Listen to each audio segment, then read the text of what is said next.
The first episode of Summertime Rendering gave me one of the most intense experiences of narrative whiplash I've had in recent memory, turning my opinion of the show from an absolute clusterfuck into genuinely interesting and uniquely ambitious. Which makes me very glad that I didn't watch the second promo trailer for this show because it spoils the absolute fuck out of the first episode.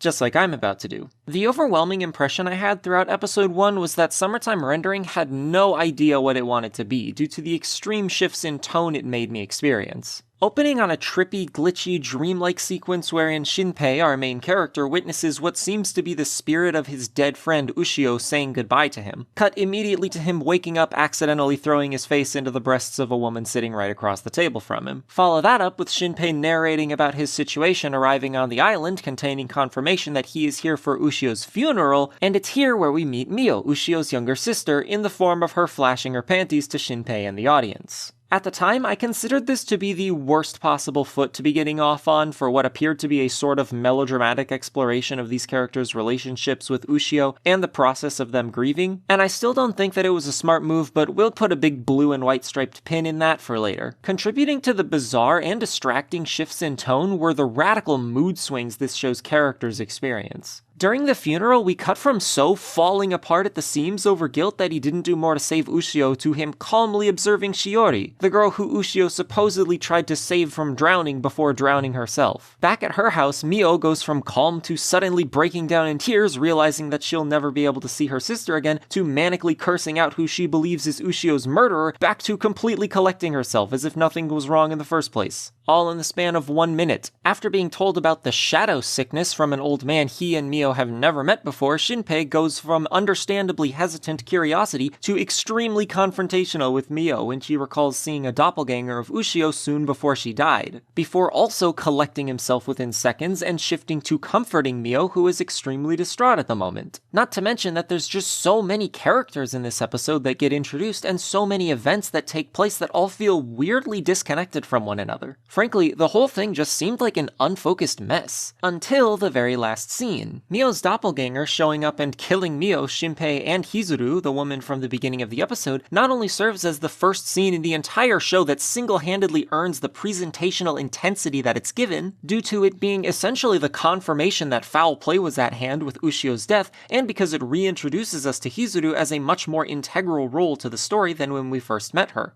And if you remember the easy-to-miss shot of her talking discreetly on the phone in the alleyway earlier in the episode, this scene makes it apparent that that was clearly foreshadowing. Finally, capping off the whole episode is Shinpei awakening after his death back in Hizuru's tits, revealing that this is going to be a time-looping show. And all of a sudden, many of my issues with the first episode went from being things that annoyed me to things that piqued my interest. A lot of the reviews I have read and watched of this show made reference to feeling hooked early on. All it takes is exactly one episode to get you absolutely hooked just to find out what the hell is going on here. The first episode I watched blew me away, and it sparkled that magic. And I can definitely relate, though I don't think anyone has really broken down why this show seems so good at having that effect on its viewers. Like I said, the scene of Mio's shadow murdering our three main characters is both extremely exciting and also gives credibility to the conspiracies that had been raised throughout the episode surrounding Ushio's death, as well as the supernatural nature of the island that had been hinted at. This strongly suggests that story elements which had only been mentioned in passing are now very likely to end up being very important, and that the scattered nature of the first episode was not the result of a lack of focus on the show's behalf, but a lack of context on the audience's behalf. And with the reveal of Shinpei's ability to restart the day after death, we are all but guaranteed to explore each little plot thread that was introduced in this episode as a means to understand every little detail of what goes on during the 3 days that Summertime Rendering takes place during. This means that any confusion or discomfort a viewer may have felt about, for example, the characters rapidly bouncing from one extreme emotion to the next, could have an entire scene dedicated to understanding what's really going through their heads in those moments. Or at the very least lengthening the time between those moments, thereby giving the show a much less jarring sense of pacing. But of course, part of why this show's fans are so interested in it is because the time loop premise idea is very mass appealing. Just about anyone can find interest in the idea of redoing a day over and over and doing things slightly differently than you did the last time. And this is especially true for regular anime watchers due to ReZero cementing the premise in the weeaboo's collective consciousness, as no shortage of people have proven via their immediate comparisons between it and STR. And personally, I think it utilizes that premise in all the ways that the first episode hypes you up for. It allows for elaboration on what previously felt like disjointed sequences, it improves the pacing, it even justifies the inclusion of the fan service. Kinda. I appreciate that using the color of Mio's panties as a way for Shinpei to know whether or not she's a shadow does accomplish something that needs to be accomplished, making Shinpei be able to have confidence that he can trust her, and similarly that having him be very familiar with Hizuru's rack is what allows him to identify her to other people. However, I do still take slight issue with the place that fan service has in this show. See, despite being plot relevant, the fan service does not have to exist at all. Everything that these sequences do for the story could be accomplished without their presence. You could identify Mio by any other article of clothing she was wearing, or maybe she has a scrape on her arm, or maybe she smells like a particular dish that they serve at the family restaurant. It could be anything, and same goes for Hizuru's tits, same goes for Shinpei walking in on Mio in the bath. And in the latest episode, episode 8, I'm still getting the same vibe. Right now it seems like absolutely nothing is added by Ushio's swimsuit vanishing at random, other than alienating people who don't like fan service. And even if it does become plot relevant later on, is it really going to turn out that this had to be the way in which we put together whatever information we put together as a result of this moment?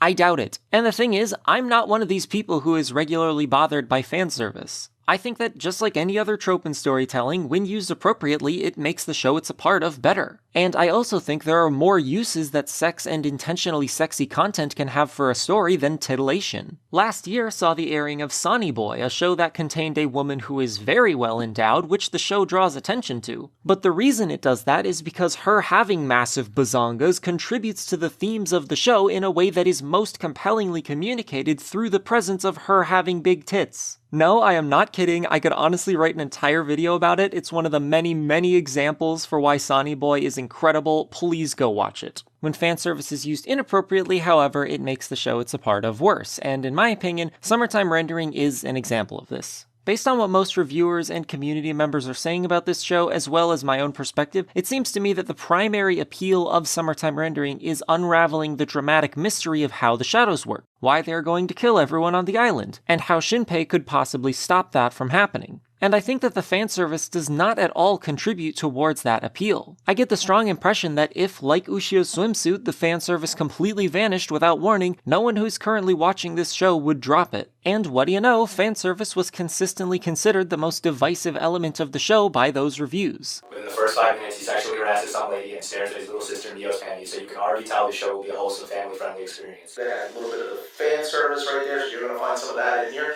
Not very much, but it is actually part of the story. Summertime Render was my most hyped anime this season, and it has not disappointed, because I mean, good goddamn, just look at her. In my video about Spy X Family, I asked people why they enjoyed the show, and an overwhelming number of the responses were that the show lacks factors that might repel a wider audience from it, mostly in reference to fan service. It seems that the lack of any upskirts or jiggle physics in that show has given it a much wider appeal. And I think it's really fascinating to have it airing alongside Summertime Rendering because comparing the discourse surrounding each show makes it so clear that in practice, all the fan service is really doing for STR is alienating people who don't like persisting suggestions of stepcest between the main protagonists, or seeing exclusively characters who share their gender objectified. And in the interest of Summertime Rendering's commercial success, it seems especially baffling to me that this much fan service made it into the adaptation because the only legal streaming service hosting this show is Disney+.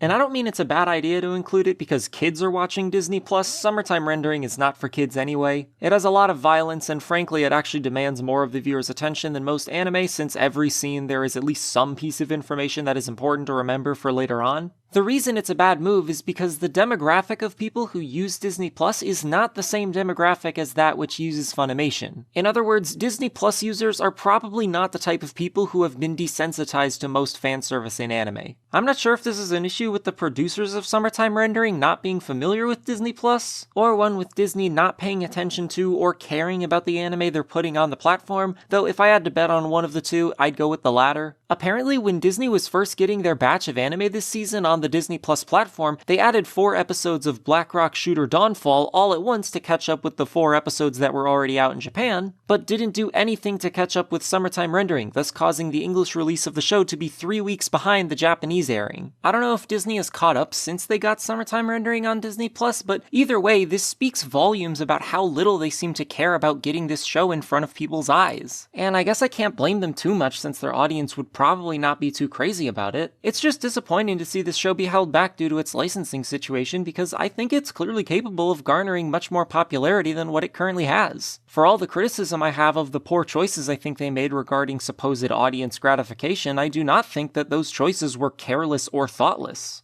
because everything else Summertime Rendering has to offer feels careful and thoughtful. I'm not interested in giving a standard review of this show, you can find that elsewhere on YouTube, but I do think that the OP is a very concise demonstration of what I'm prescribing this show's production as a whole with. Normally, the OP is when an anime would show off all the attractive character designs it has at hand, but STR demonstrates a shocking amount of restraint with showing the viewer any of them, instead displaying non-representational patterns in black and white with some panels containing what I think are Shinpei's notes of what happens during these 3 days. Until almost the very end with a clearly not trying to be sexy headshot of Ushio followed by Shinpei lifting a gun to his head. And the weight, line fidelity, and syncopation with the groovy and passionate tunes by Macaroni and Pizzu just creates such a strong impression of controlled ambition, both in Shinpei and in the production of the show. Shinpei is holding a gun to his head, what would normally be a pose that signifies one understanding that their journey will end where they stand. But the look of determination on his face and the steady, controlled manner with which he raises the pistol, and obviously knowing how death works in this show, indicates a complete subversion of the traditional idea of suicide as it is used in stories. Rather than being used to end a character's journey, Shinpei is expressly using it to begin a new one. It's such a compelling idea to remind the viewer of each episode, especially given the context of the show, which makes me feel like the team behind this adaptation must understand that this is the appeal of Summertime Rendering. It's that feeling of sheer dedication towards solving the puzzle of the Hitogashima Island. In fact, I literally just found out that apparently the people working on Summertime Rendering are collaborating with a company called Scrap, which creates immersive and adventurous puzzle events to stage a real escape game which involves taking 100 people who have filled out an application form and dumping them off on a cluster of real-life abandoned islands called Tomogashima, which lie off the coast of Wakayama City. There, participants will be tasked with exploring the islands, which contain a few Meiji-era fortresses, to find clues that might allow them to escape.